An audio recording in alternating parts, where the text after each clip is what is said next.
Peacock is one of the best apps that you can download for your TV. Well, in today's tech video, I'm going to show you 3 different ways of how to install Peacock on your Roku TV.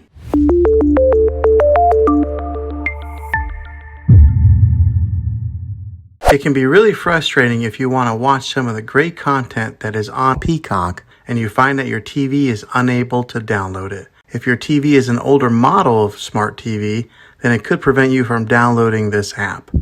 So the way that I'm going to show you how to install Peacock will be able to work on any model of TV on any year of TV. You just have to have an HDMI port on your TV to plug into. I recommend getting a Roku stick or an Amazon Fire Stick. Both of these media streaming players have the capability of download Peacock. You would then use a Roku or Fire Stick as your main streaming player, which bypasses the operating system on your TV. If you want to spend a little more and get a more robust device that gives you a few more options, then take a look at the Apple TV 4K. All these devices plug into the HDMI port on your TV, no matter how old it is, no matter what model it is. I've had great luck with all these streaming players, and I'll put links in the description down below of where you can get one of them. Well, hopefully this video was helpful for you. If it was, go ahead and click a thumbs up on it. Go ahead and subscribe to my channel. I make tech videos all the time, and I would love to have you back in the next one. Take care.